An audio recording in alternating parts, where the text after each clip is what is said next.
Deadwood. We're back For season 3. Tell your God to Ready for Blood, the 25th episode of Deadwood overall. So just a little bit of backstory on season 3 before I let you say what happened in the episode. So, season 2 of Deadwood was on. It did really well financially. It got loads and loads of views. I think it was the second highest rated thing on HBO, apart from The Sopranos. So everything looked good for season 3, because it also, it got a lot of awards and critical acclaim. So everything looked good for season 3, but just before it aired, first they switched when it was on. This was originally going to be aired right after the last season of The Sopranos. Oh. Which would have obviously gotten shitload of viewers. Last season ever of The Sopranos, and leading into this obviously would have been good for the show, but it was moved ahead. And also, just before it started, it was announced that they decided not to renew the actors' contracts. So just as season 3 was starting, there was all this uncertainty about it, and it hadn't been announced that it had been ended yet. But there was a lot of what's happening? Why have they let the actors lapse their contracts and all this stuff? So a lot of uncertainty going through to it. Almost like the actual story going on in the show itself. Yes. Yes. Very, very good, very good. Thank you. So that's sort of the backstory of season 3. Critically acclaimed first couple of seasons, got a lot of attention, but a lot of uncertainty around it, which led into this one getting a lot of hype at the time, but as a very the cancellation played into a lot of critical reviews. I think this is going to be an interesting one to revisit, because this one at the time was like a lot of the reviews were mentioning the cancellation, almost like tinting the reviews, we only got this many episodes left, and not knowing what was happening and not being able to judge it on any kind of there was something going into an external force. Objectively. They've pretty much written the reviews already based on the fact that it was getting cancelled. Yeah. So, what did you think, knowing it's already gone, knowing it's been 8 years now since it aired? Yes, what did you think of Tell Your God? Well, first, what happened in Tell Your God to Ready for Blood? Okay, so Tell Your God to be Ready for Blood. Yeah. It picks up pretty much 6 weeks. 6 weeks after the events of season 2, where they've signed the deal that there's going to be a town. There's going to be elections to originally. These kind of almost de facto positions were given out to kind of get, the America off their backs for a bit longer. Yeah. Now it's really happening. It's for real shit now. They're having real elections, and Sol Star has been nominated for mayor against E.B. Farnham. Yeah. Seth is up against one of the drunken losers in the Bicycle Man's Bar. Yeah. So real elections are happening. Yep. Alma Garrett is enjoying marital bliss with Mr. Ellsworth and Olivia. Who's Olivia? Oh, the little girl. She's not called Olivia. What's her name? Her name is something else. I don't think it's called Olivia. Oh, what's she called? Anyway, just a little girl. Yeah. The little girl, okay. So, but then shocker, she collapses. With some kind of unannounced thing. Yep. Yeah, and then she's forced to take opium again. Mrs. Bullock finally steps out of her home. Yep. And she becomes the school teacher, and she's teaching the children. Yep, she's school teacher now.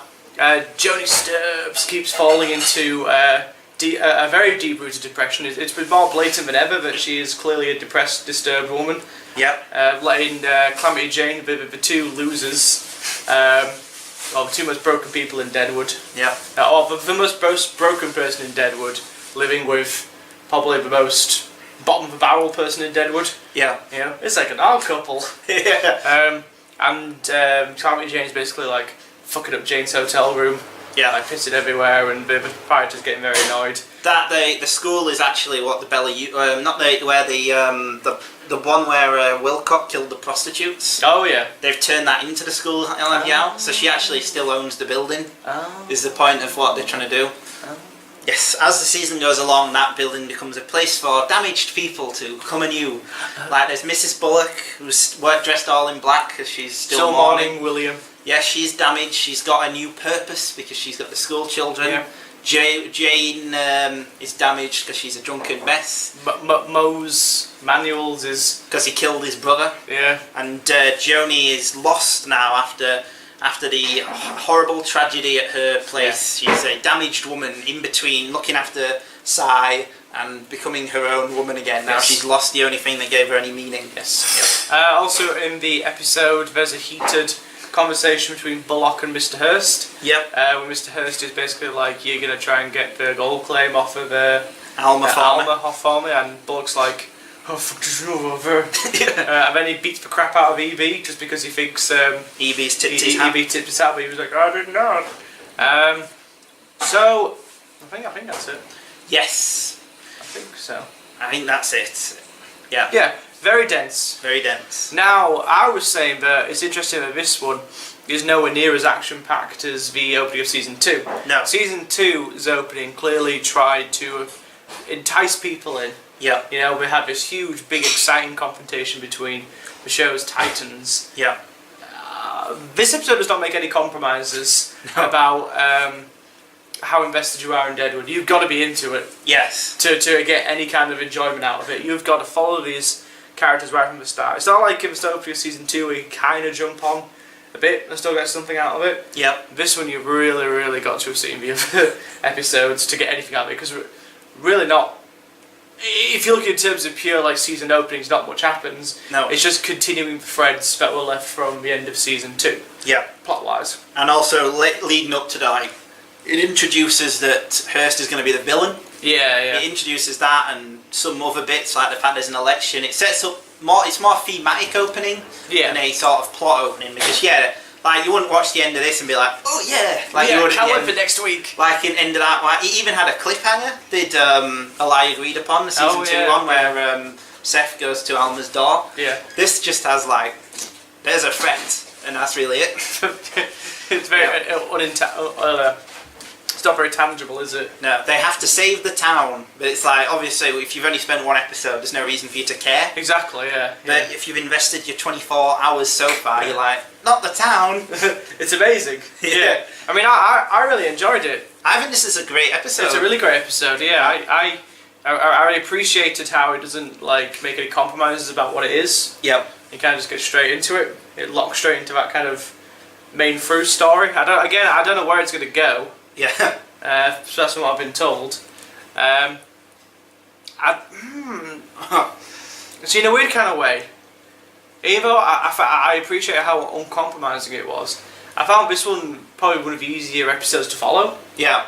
I think maybe because there isn't like that much, overarching plot set up yet. Yeah. Nothing's as labyrinthian anymore as it used to be. No. Well, season 3 is by far it's really weird. It's like a paradox of a season, because it's the one with the least sort of big action scenes or like big sort of set pieces. Yeah, it's also the easiest one to follow, because instead of the threat being sort of like government or society, it's Hearst. Yeah.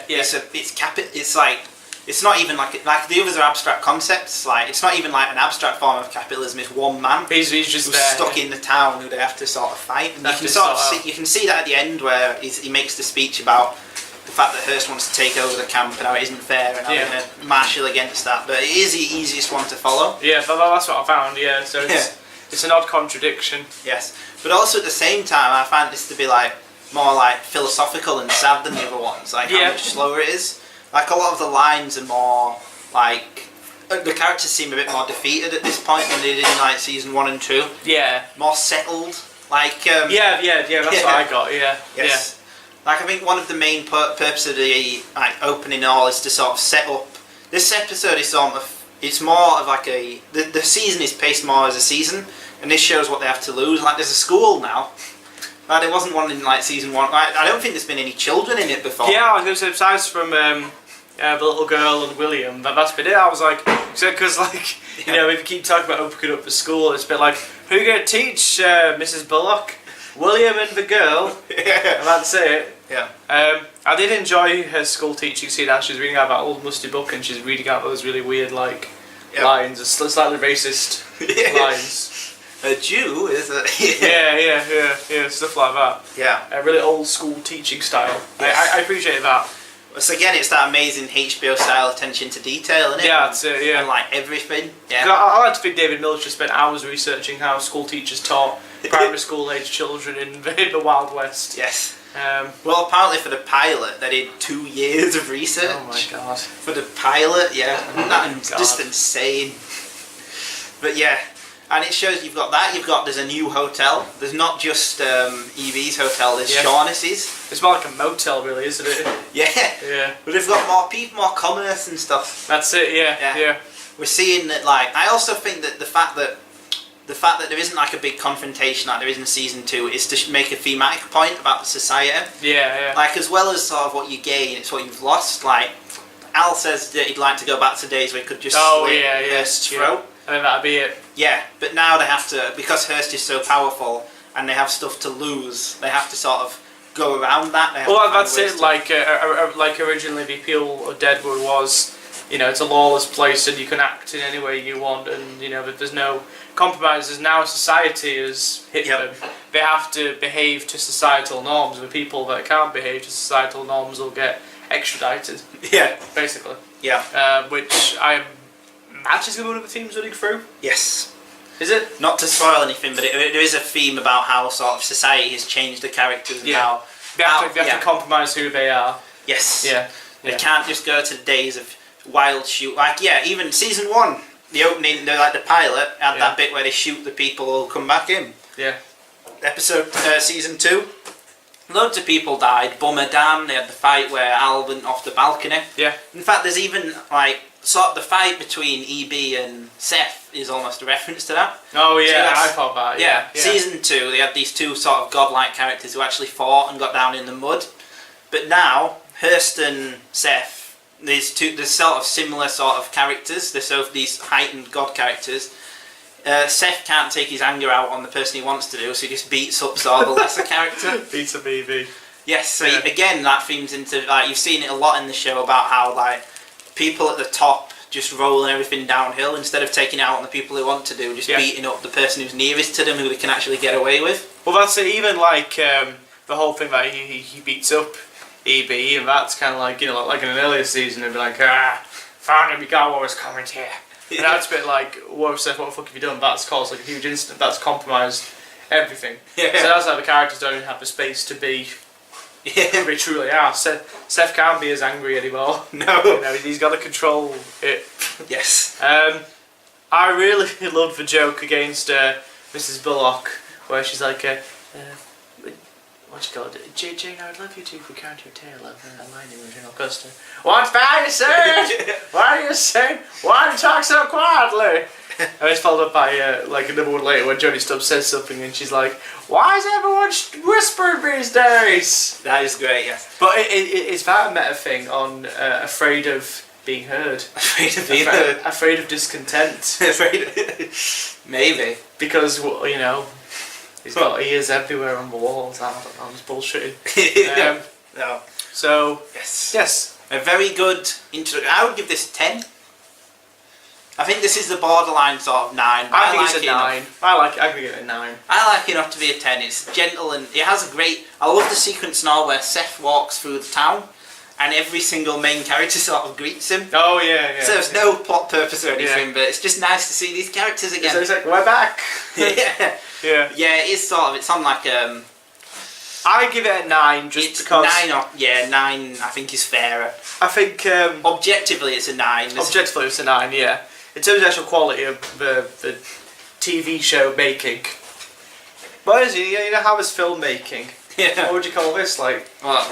TV making? TV making. Television making? Television. Well, you say like, the filmmaking is amazing in that film. Yeah. What would you say for something like TV? I don't know. The TV making is amazing. TV making, yeah. I guess. Anyway, yeah. So like everything else, it's a 10, obviously, but.